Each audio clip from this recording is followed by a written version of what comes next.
Yo, what's up guys? Welcome back to another video on the Gooners and Gloves Podcast channel. In today's video, it's going to be the 36th Gooners and Gloves Podcast, and I'm going to be giving you guys my thoughts and reactions to the Alexander Usyk Tyson Fury rematch that took place last night. This was an incredibly entertaining fight. Once again, these two delivered with a great fight, and once again, Alexander Usyk won. So I actually did get my prediction for this one. If you didn't see my prediction podcast, then please do go check out before you watch this. But in that podcast, I did say that Alexander Usyk would win by points, and I got that prediction correct. But of course, take nothing away from Tyson Fury. I thought Tyson Fury actually did well. Like, in my opinion, Tyson Fury had a good performance, and he should definitely be proud of the way he boxed, because yeah, I think he did really well. But Alexander Usyk is just a different class, and for me personally, and in my personal opinion, after last night, Usyk has officially cemented himself as not only the best heavyweight in the world, but for me, the best heavyweight of the modern era, that is. You know, it's just, I think it's just quite hard to argue against at this point. You look at the resume, you look at the fact that he's, you know, beating guys so much bigger than him, you look at the fact that he came from cruiserweight up to heavyweight, you know, undisputed. It's just, in my opinion, it's quite hard to argue. So my personal opinion, Alexander Usyk is now the best heavyweight in the world and also the best of the modern era. And pretty much I'm just going to go over how the fight went and what I thought of each man's performances, highlight some of the good things that they both did, and also maybe look at who they should fight next. So pretty much let's get straight into it. So first of all, with Alexander Usyk, the first main thing to really talk about is that left cross. The left cross was an incredible weapon for Usyk throughout the night, as it always is. And this is something that I spoke about in my prediction. Alexander Usyk is such a great left cross. Like, it's so devastating. And on this evening, he did very, very well. He was landing it so much on Fury, both to the body and to the head. So for me, that was definitely one of Usyk's best assets throughout the fight, was that left cross.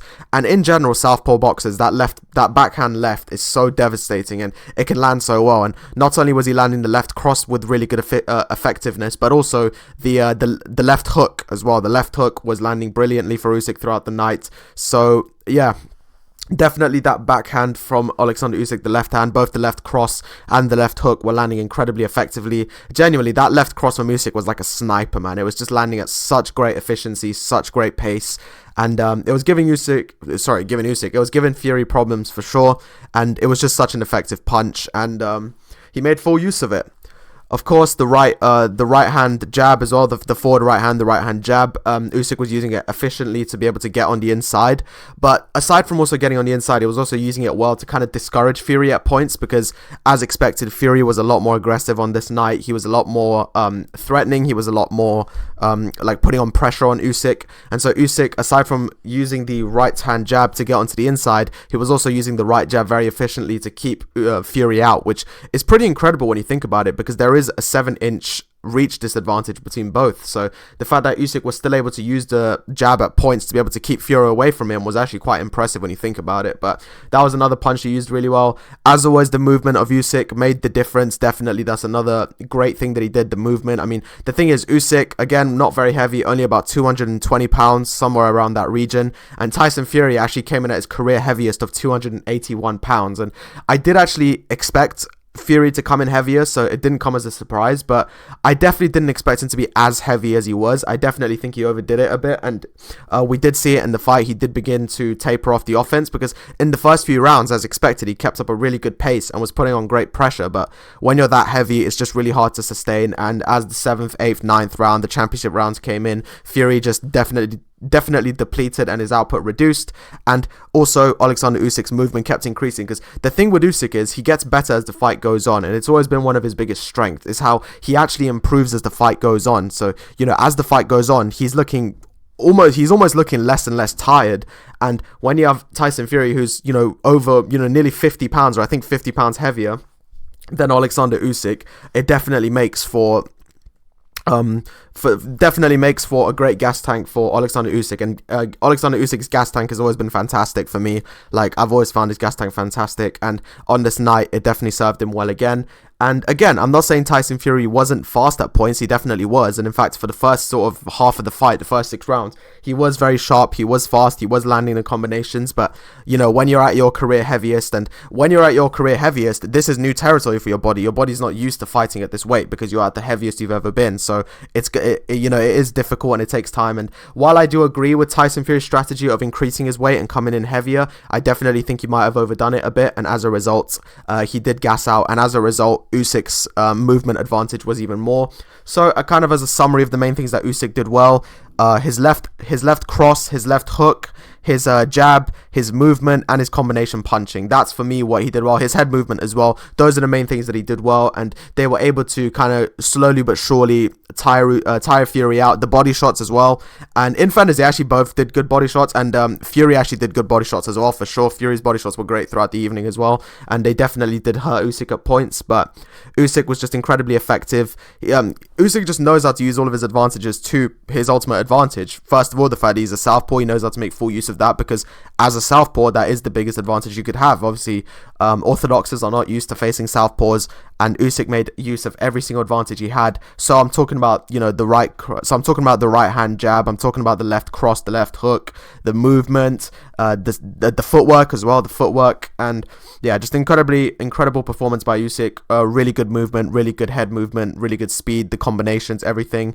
And as much as being lighter is definitely a disadvantage, it also can act as an advantage. And while yes, Fury's shots were of course very hard and very powerful, and Usyk definitely had to take some hard shots from Fury, for the most part he was able to just move so like loosely and so well around the ring. And at heavyweight, 220 is not considered very high. Now back in the old days, that was considered a very high weight. I think that's around the weight that George Foreman was, but in the modern heavyweight era, that's considered very light for a heavyweight, and for that reason Usyk was just able to outmaneuver and move around Tyson Fury. And of course we expected that. There was always going to be a huge weight disparity, and on this evening it was about 50 pounds, which, by the way, the fact that Usyk went head to head with someone over 50 pounds more than him, with like a 7-inch reach advantage and a good amount of height advantage, is just truly incredible, and it just shows how good Usyk is. But those are some of the main things that Usyk did well. However, Tyson Fury did things well as well. As I said earlier on, like, I know people are kind of having a go at Fury or whatever, but look, I thought he did well. I thought he boxed really well, and I thought he put on a great performance, and he should be proud of himself. He did do really well on this evening,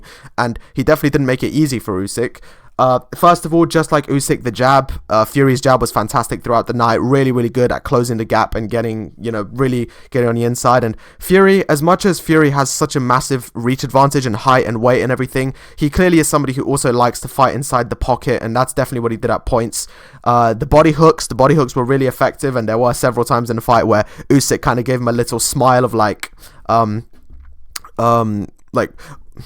trying to think of the right word, a smile of approval, almost like approval, like, yeah, you got me with that one, or yeah, that one hurt, because boxers do tend to do that. They'll give like a little smile when to acknowledge that the shot did land and it did hurt. And definitely after a few of the body shots that Tyson landed, Usyk did give that look. And while Usyk has a good gas tank, there's no doubt that Fury did the best that he could to deplete it, and it did work at points for sure. Usyk wasn't active throughout the whole evening. He wasn't moving throughout the whole fight, and part of the reason was due to Fury's really good body shots that he was landing. So yeah, the jab, really good stuff. So the jab is definitely one of the key things that Fury did really well. The other thing he did very well was the uppercuts. He landed some great uppercuts in this fight, and especially the counter uppercut, and he did so well because one of the big things is when you have such a huge reach advantage, the uppercut can be such a great punch, because the other fighter, in this case Usyk, is always going to be trying to get inside, because when Usyk was down 7 inches on reach, so of course he had to get inside so he can land the body shots and the face shots and stuff. And multiple times Fury landed brilliant uppercuts to discourage Usyk, and they did back Usyk up. Usyk is only human and he does get hurt by punches, and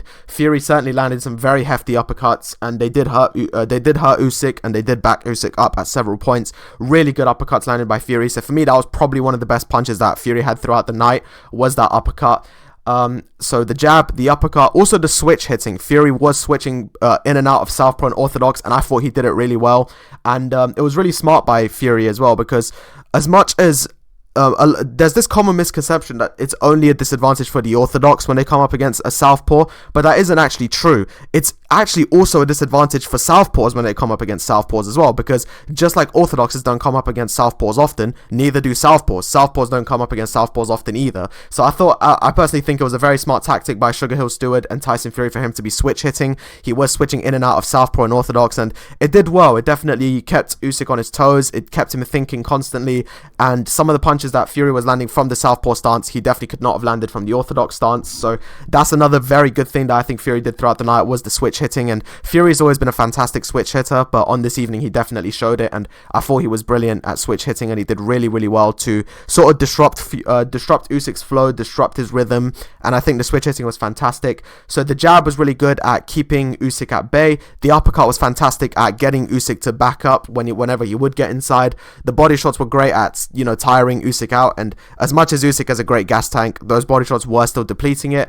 And then also the switch hitting was just very good at disrupting Usyk's flow, Usyk's rhythm, etc. So those are the main things that I think both fighters did well. So as a final recap, Usyk, so one of the things they shared in common that they both used really well was the jab. Usyk with the right hand jab, Fury with the left, and to be fair, the right hand as well, because he was switching stances. But yeah, the jab so Usyk did really well with the jab, did really well with the left cross, the left hook, the body shots, the movements, the combination punching, head movement, southpaw boxing, etc. And Tyson Fury also did really well with the jab. He did great with the uppercut, especially the right hand uppercut, the switch hitting, the pressure, I haven't even mentioned that yet, the pressure from Fury. As much as he didn't sustain it throughout the whole fight, in the first half of the fight when he did sustain it, it was really effective. The movement, the switch hitting, everything like that from Fury. So those are some of the main things that I think they did really well on. In terms of the scorecards, so the official scorecards were Usyk winning by unanimous decision, 116-112. Now, I'm not gonna lie, I did think 116-112 was slightly harsh on Fury. Now, don't get me wrong, I fully agree that Usyk won. I definitely feel that Usyk won, and I don't agree with people calling it a robbery. I definitely feel Usyk won. Personally, I give it 115-113, so not a huge difference, only a round less, but still. But at the same time, it's possible that the judges maybe just, because remember, some of the rounds were very close, and I'm guessing the judges probably just saw more of the rounds that were close in favor of Usyk than Fury, and that's completely fine. And obviously, whoever scored it for Fury saw more of the closer rounds in favor of Fury. But me personally, I gave it 115-113 Usyk, so only a round less than the judges, so not a huge difference, but just maybe slightly harsh there from the judges. In fact, there was actually apparently even an AI scorecard that gave it 118-112, and that was just ridiculous. I mean, that's ridiculous. Like, come on. But yeah, basically they had a fourth judge and they had AI score the fight, and yeah, that was pretty ridiculous. AI gave it 118-112 to Usyk, which was definitely just way too wide. But there you go. That is gonna do it for this podcast. I really enjoyed this fight, and nothing but the utmost respect to both boxers. In terms of who I think they should both fight next, in Usyk's case, of course, we did see that Daniel Dubois got in the ring and he confronted Usyk, so that could be a potential fight, the rematch there. Usyk did say before the fight, if he wins, he would like to go back down to cruiserweight. Which again, he has every single right to do. I think Usyk has more than earned the right to do whatever he wants with his career at this point. So, would we like to see the Daniel Dubois rematch? I think definitely, I certainly would. I think it'd be very entertaining and a great fight. But I fully understand if Usyk wants to move on from the heavyweight division. Or, again, if he wants to retire, I understand that as well. If he wants to, I just feel like he's just got nothing left to prove. Usyk has proven everything there is to prove. Olympic gold medalist, European gold medalist, Ukrainian gold medalist, undisputed cruiserweight champion, undisputed heavyweight champion, beaten so many big names, so many great fighters, some of them even multiple times. So I just don't think that Usyk has anything left to prove. But if we were to see the Usyk-Daniel Dubois rematch, I would love to see it, and I think it'd be a great fight. So that's definitely one. Maybe Usyk could fight the winner of Daniel Dubois, Joseph Parker. But if he does go back down to cruiserweight, there's definitely some interesting fights to be made there as well. But for me, Usyk is fantastic, and whatever he does next, I'm certainly fully behind him. In terms of Tyson Fury, I know this might sound a bit crazy, but I still think the Anthony Joshua fight is still on, in my opinion. I honestly think that the Fury-AJ fight could still be made.